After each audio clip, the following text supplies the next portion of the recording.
Hello everybody, today I'm going to do a chat on why I went cruelty free.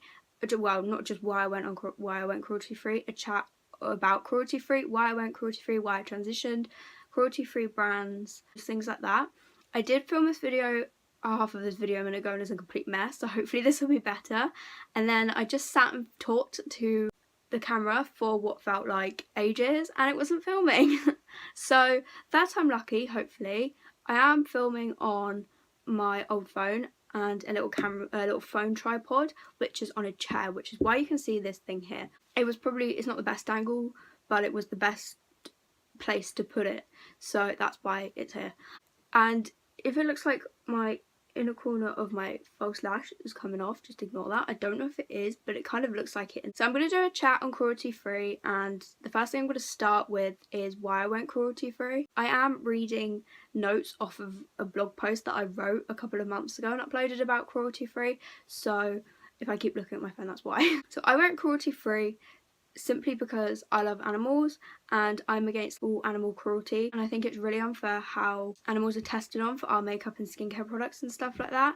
So I did research last year on animal testing, and I was disgusted by what I saw and read and how many brands actually test on animals, because before I wasn't aware. So I educated myself in that, and then about a month later I found a list of brands that are cruelty free and that you can trust that are cruelty free, because some brands say they are against animal testing but they test on animals. So I did my research, found a list of cruelty free brands, didn't buy anything for a few weeks until I'd found a list of drugstore and high-end brands, and then I slowly started transitioning into changing my makeup. So how I transitioned to cruelty free, I don't have money and didn't have money to scrap all of it and rebuy everything. So the easiest way I did it was, every time I ran out of a makeup item, instead of rebuying the one that was tested on animals, I brought one from a cruelty-free brand. Transitioning did take quite a while, just because it does take a while sometimes to use products, but I tend to run out of products all at the same time. But it worked out well and I managed to replace all of them. I think a few months later I stopped using a lot of the makeup that was tested on animals that I had. I gave a lot of it to my mum. I do still have some of it, like MAC lipsticks, MAC eyeshadow and lip liners. I think that was it, because I'd already spent the money on them and the damage was already done and I didn't see the point of throwing it away.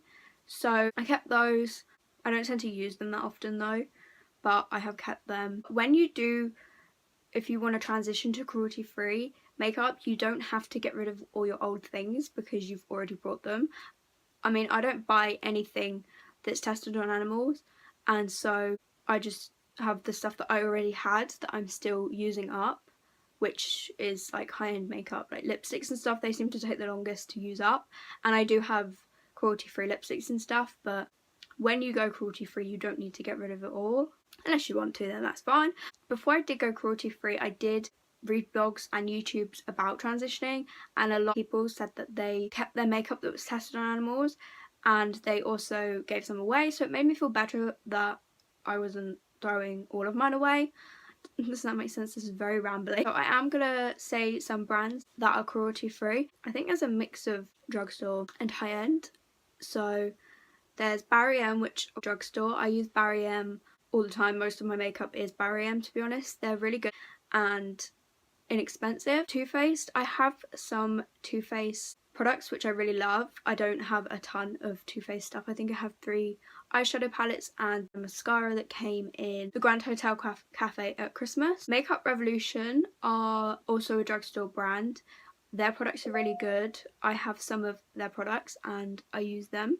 Urban Decay, I only have one Urban Decay item. That's a high-end brand. It's a good brand. MUA is a drugstore brand which is extremely inexpensive. I tend to use them a lot and I really like that brand. Anastasia Beverly Hills, I only had one thing from their brand, which is the Dip Brow Pomade, which I did run out of. So that is also a high-end brand. NYX is a very good brand. I love NYX. They're a drugstore brand.